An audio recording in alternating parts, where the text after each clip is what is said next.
Alright, I want to try something new today. I've been writing the Valere Chronicles for about 5 years on and off, never committing to a story, constantly rewriting it, and never really having that much time.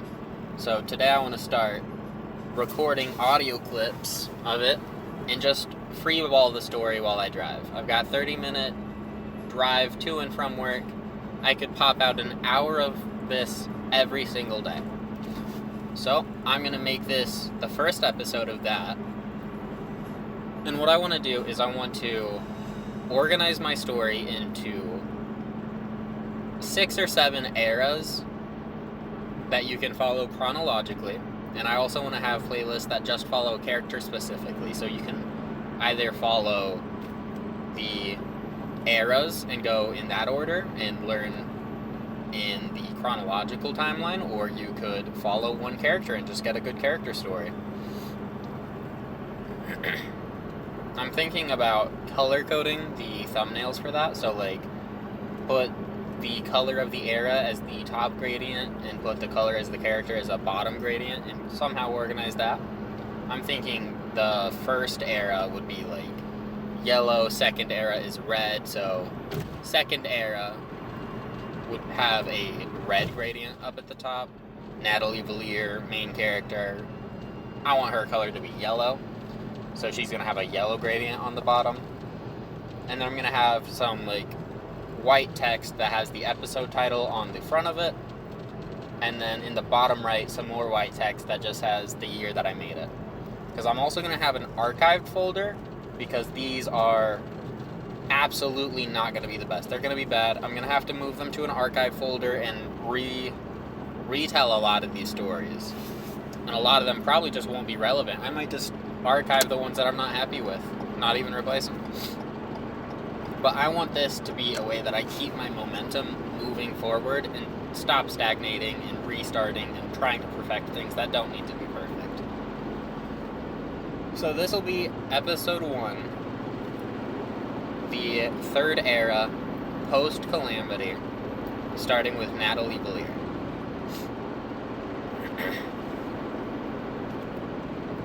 Natalie Valere was a 23-year-old woman in an Earth-like world. She had long brown hair and brown eyes, and she had just gotten her degree for teaching. She was brand new to her career, and she was staying late one night, finishing up some grading. On her drive home, she's passing regular things like she always does on her commute. She sees the Aether Lab building standing strong and mighty. And she wonders passively what they're researching in there. She knows they're a cellular research facility. I think that they're figuring out something to do with how to cure cancer on a cellular level. That's what she believes. And she looks up at the sky. There are still hundreds of satellites up in our orbit. She wonders how Project Exodus is going. The rich want to leave this world behind and go up onto the moon. They want to live up on the moon. And Project Exodus is all about escaping our planet. Everything seems ordinary. She's driving on her highway, ordinary roads. But those satellites are getting closer, and she thinks that they're falling. They're falling fast. Well, it's true. They strike the ground beneath her, and the whole world shakes. One by one, the satellites drop from orbit. The kinetic bombardment that set off the calamity has begun. Traffic is slamming to a halt. People are crashing into each other. It's a pileup. She's swerving out of the way. She's on the shoulder. She's drifting off the shoulder. She loses control of the vehicle when the earth shakes another time, and she slams into the side of a tree. Her seatbelt comes loose. It must have been faulty. She slams through the windshield into a tree, and Natalie Valere is dead. The last thing she hears is a ringing in her ears, and her phone. She was on the phone with her dad, and he was telling her how proud he was of her teaching career.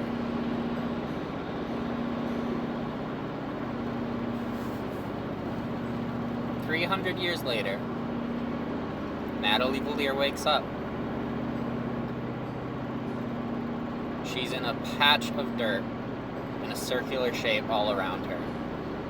She looks up at the trees with red leaves like autumn, and the grass frosted like cold white snow. A cold breeze blows on her face, and she smells a putrid scent of death, and not just her own, as her eyes fix into the darkness. There are small animals all around her. She sees dead squirrels, dead skunks, dead deer, dead birds. And it's so disgusting that she gags. She lifts her head and she sees a figure cloaked in black darkness with an arm outstretched to point to her. "You." She feels the voice inside of her skull. "You are the next. Take care of this world," it says to her. And then its finger drifts away from her to the skull of a deer laying beside her. She puts it on her face, and she knows that it was meant for her. As she rises to her feet, the cold breeze blowing pushes her gently. She's terrified. She's throwing up, she's crying, she's shaking. But at the same time, none of it feels real. She feels disconnected from all of it. She should be dead. She thinks, if this is the afterlife, then the afterlife is a joke. I just want to go home. And she hears a river. So she knows that she did grow up near a river. Maybe that will lead her home. She walks through the forest in the dark with the white grass and the red leaves around her. She gets to the river and she sees the skull on her face, masking what she really looks like. Maybe this was a gift because she's hideous, or maybe because she's just not ready to see herself. But she knows that that skull is a gift, and she is welcoming it. Her hair isn't brown anymore. Like the grass, it flows silver and blows.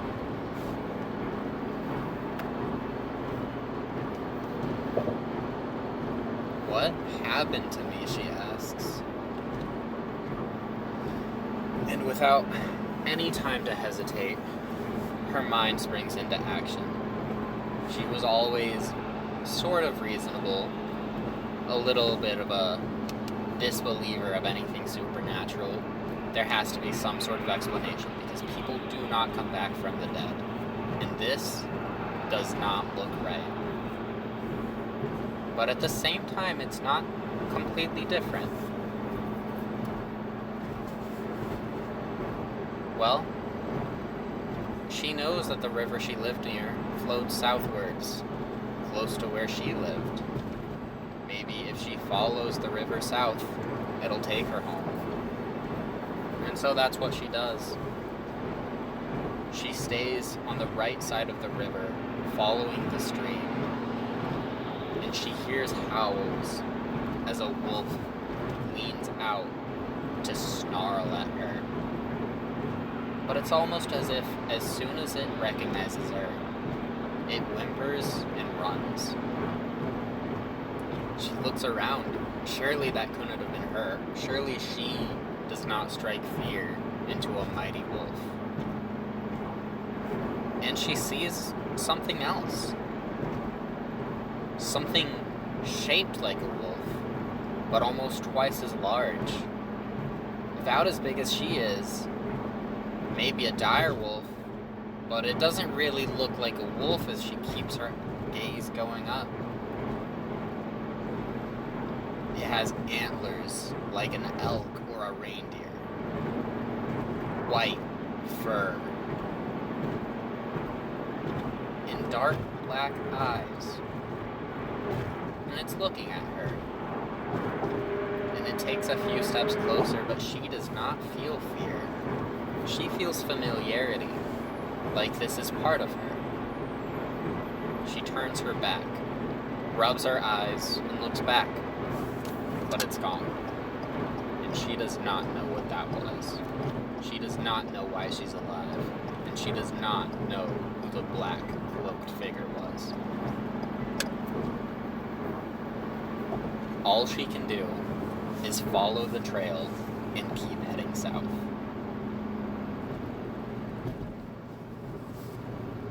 An hour goes by, and all that she has seen is the same river in 100 new trees. Until she hears something. Rolling wheels on dirt. Stone. She doesn't know why she's hearing this, but it must be people. She drifts from the river and goes out to hear, what is that sound? She needs to get closer to it. And she sees a wagon with people, but they don't look like regular people. They're not wearing fancy clothes, or they don't look ghetto. They don't look really anything. They don't look modern. They have cloaks and leather armor. They have a fucking, shield strapped to their back. She doesn't know what the fuck she's in. And she doesn't really like that. She tenses up and she gets shy. She stays behind the trees, low in the bush to watch. And she sees that it's rolling into a town. She hurries up on foot and keeps to the trees to follow it. It's a small town. Maybe this is where she used to live, but it doesn't look the same. And there is one man standing in that town with one torch. And he's just pacing from one side to the other. Like he's some sort of scout or a guard maybe. When he spots the caravan, he approaches it, and he holds out an arm to halt them. Who are you, and what are you doing at this hour? He asks in a firm, commanding tone. Not aggressively, but demanding an answer. And the only answer he gets is a ball of flames scorching through his chest and fizzling out in the dirt behind him. He collapses to his knees with no blood from a wound that cauterized itself. He chokes with an empty lung and air escaping from the wrong places. And he dies without a scream. The caravan did not stop for this man. It did not slow down. And it did not answer questions.